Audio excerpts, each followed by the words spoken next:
kabakyard mga kapatid. Snack tayo. Ito ng kahoy ko. Ayan o. Mabigat pala. Mabigat. Malalaki yung iba. Ano to? Mga 15 piraso. Talagang mapalaban ako nito. Kain muna tayo. May dala akong baon kasi. Kasi umalis ako kanina sa bahay. Mga alas 12. Ngayon sabi ko magbaon ako.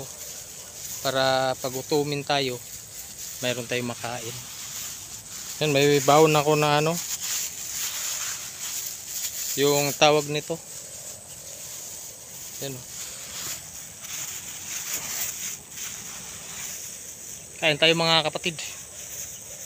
Gutom. Mamaya may laban tayo sa buhatan. Ay, may dala rin akong tubig. Baon talaga ako kasi kahali na ako malis eh.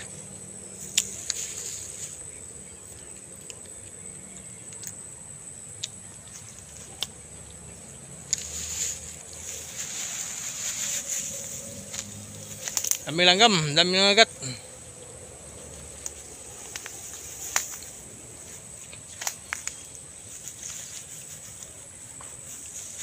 Hapon na, oras na ito mga alas 4 na siguro. Matagal ako nakahanap ng mga kahoy na medyo diretso. Yun talaga, yung kasi ang pinapahanap eh. Sa nagpakuha sa akin ng mga kahoy, yung mga diretso. Ay gagamitin daw niya. Nag-ikot-ikot pa ako doon, nakarating ako doon sa baba na, doon papunta roon. Yan. Hirap maghanap ng medyo diretso na mga kahoy. Siyempre naunahan na tayo ng mga nangunguha dito. Medyo panis na pala to. Pero okay pa.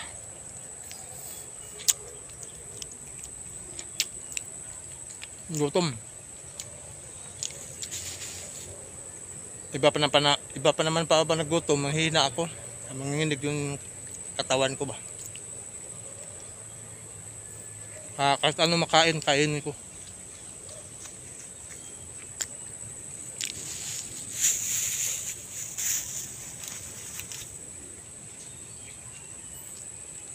May tubig.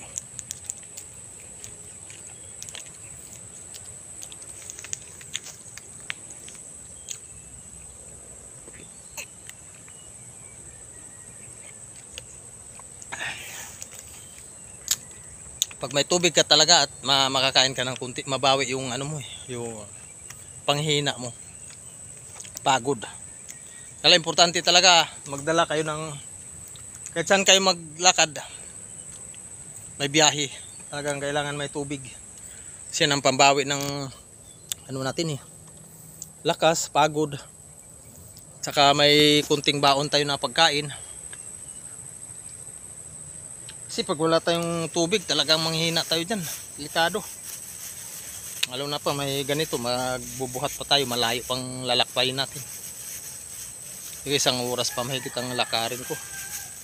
Galing dito, papunta sa bahay. Kaya kainin ko ng tong tinapay. Kahit medyo iba ng amoy, pero okay pa rin.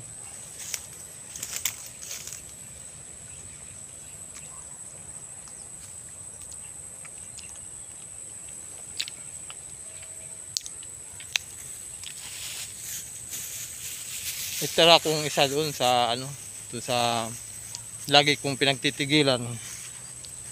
Pag nagutom ako, mayroon kong isa. Ititira ko yan doon.